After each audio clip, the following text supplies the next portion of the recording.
Hey guys, welcome back to ignite chemistry. This is Vivek. आज हम discuss करेंगे elevation in boiling point के बारे में। सो चलिए स्टार्ट करते हैं। तो पहले बॉइलिंग पॉइंट देख लेते हैं। बॉइलिंग पॉइंट, तो ये बॉइलिंग पॉइंट होता क्या है? एक लिक्विड लेते हैं और उसको समझते हैं। We have a liquid solution. तो इसको क्या करेंगे? बॉईल करने के लिए क्या देना पड़ता है? हीट देना पड़ता है। तो when a liquid gets amount of heat and start vaporize, तो उसका वेपराइजेशन क्या होगा? ज़्यादा होगा। तो वेपराइजेशन के लिए ये वेपर प्रेशर क्रिएट होगा। क्या क्रिएट होगा? Vapour pressure. और जब भी ये लिक्विड का वेपर प्रेशर ये एटमॉस्फेरिक पर से एटमॉस्फेरिक प्रेशर, जब भी एक लिक्विड का वेपर प्रेशर एटमॉस्फेरिक प्रेशर के साथ सेम हो जाएगा, उसी टाइम जो हीट रिक्वायर्ड होगा, जो टेम्परेचर होगा, उसी को बोलेंगे बॉइलिंग पॉइंट। समझ में आ रहा है? तो बॉइलिंग पॉइंट का मतलब है it is the temperature at which vapour pressure of a liquid is equal to atmospheric pressure. तो लिखो, it is the temperature at which vapour pressure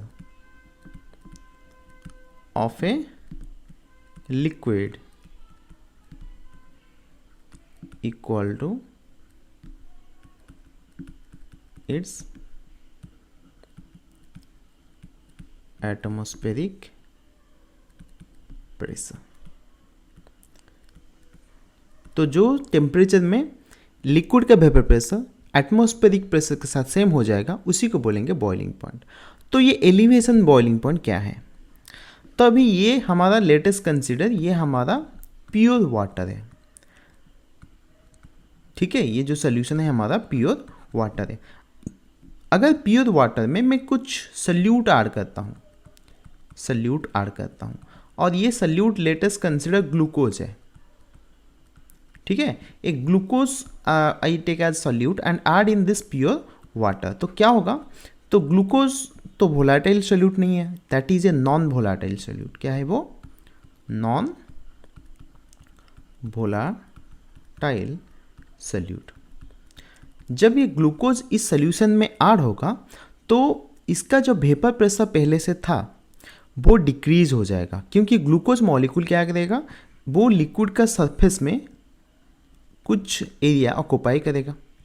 ठीक है, the glucose molecule occupy some area on the surface of the water so that the vapor pressure of the solution decreases, and since vapor pressure of the solution decreases then boiling point of the solution increases, क्योंकि vapor pressure boiling point के साथ क्या relation है? Inversely proportional है। तो let us consider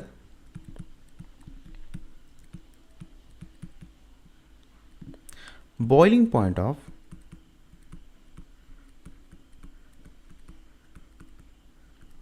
pure water is equal to TB0। जब हम water pure condition में था, उसमें कोई सल्यूट ऐड नहीं था, on that time the boiling point is TB0। उसके बाद जब हम सल्यूट ऐड करेंगे, उसके बाद जो सल्यूट ऐड होने के बाद जो सोल्यूशन बनेगा, उसका जो बॉइलिंग पॉइंट है latest consider that is TB। तो after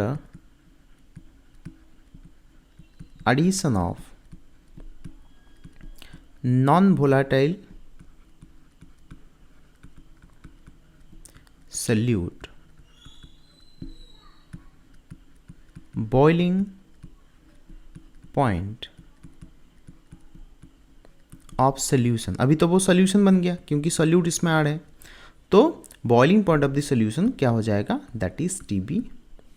ठीक है, तो जब प्योर सॉल्वेंट था उसका बॉइलिंग पॉइंट था TB0, जब सोल्यूशन बन गया उसका बॉइलिंग पॉइंट हो गया TB। तो ये जो चेंजेस हुआ बॉइलिंग पॉइंट में, उसी को बोलेंगे एलिवेशन इन बॉइलिंग पॉइंट। ठीक है, तो elevation in boiling point, elevation boiling point को क्या लिखेंगे? Del TB। ठीक है, एलिवेशन बॉइलिंग पॉइंट को लिखा है डेल टी बी। तो ये डेल टी बी क्या हो जाएगा, पहला तो T B minus T B not, मतलब ये जो सोल्यूशन होने के बाद उसका जो बॉइलिंग पॉइंट रहा, सोल्यूशन होने से पहले जो सॉल्वेंट का, प्योर सॉल्वेंट का जो बॉइलिंग पॉइंट था, उन दोनों में का जो डिफरेंस आएगा उसी को बोलेंगे एलिवेशन इन बॉइलिंग पॉइंट। ठीक है, that is our elevation in boiling point. और ये एलिवेशन बॉइलिंग पॉइंट किसके ऊपर डिपेंड करता है, so elevation in boiling point del TB directly proportional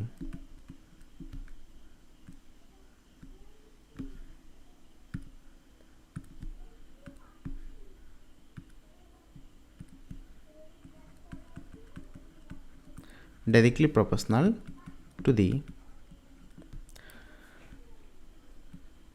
molality of solution.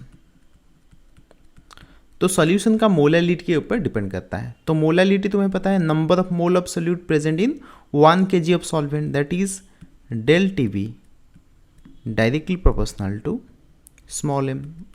M का मतलब मोलालिटी। तो इस तरह हम लिख सकते हैं del T B equal to K B m. तो ये के बी क्या है, के बी है molal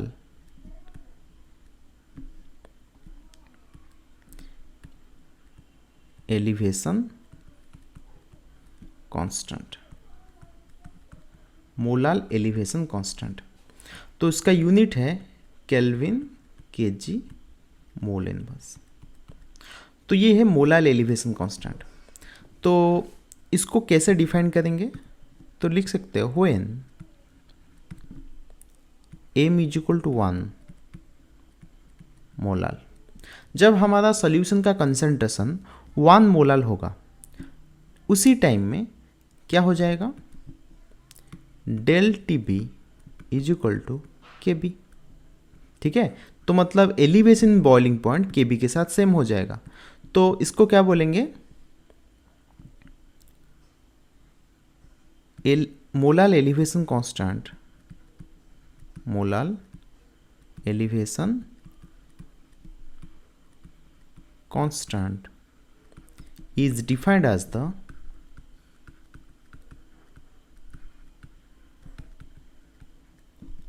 molar elevation constant is defined as the elevation in boiling point, elevation in boiling point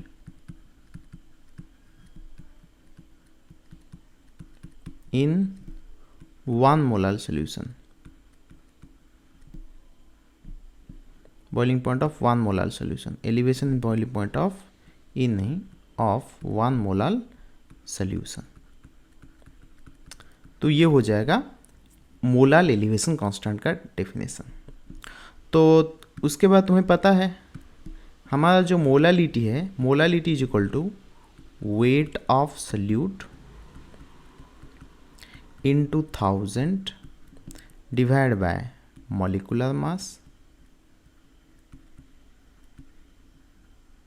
into mass of solvent। ये तो हमने concentration term में पढ़ा था। अभी इसको अगर मैं सिंबलाइज करूँ तो वेट ऑफ सोल्यूट को हम लेते हैं W2 into 1000 divide bye molecular mass को लेते हैं M2 into weight of solvent को लेते हैं W1।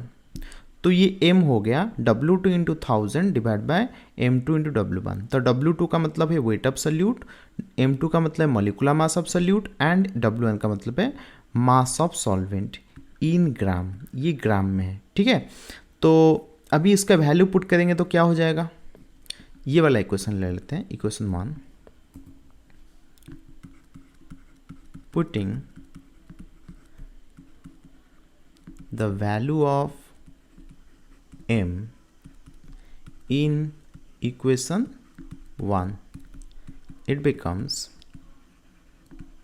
क्या हो जाएगा, del T B is equal to K B into W2 into 1000 divide by M2 into W1। तो ये हो गया हमारा एक्सप्रेशन। अभी यहाँ से मॉलिकुलर मास निकाल सकते हैं। M2 इज इक्वल टू क्या हो जाएगा, KB into W2 into 1000 divide by del T B into W1। ठीक है, अगर हमें molar elevation constant, weight of the solute and elevation in boiling point and weight of the solvent पता है, then we can calculate the molecular mass. ठीक है, तो यहाँ पर लिख सकते हो यार M2 is equal to molecular mass of solute, KB is equal to molar elevation constant, W2 is equal to weight of solute, W1 equal to weight of solvent in gram.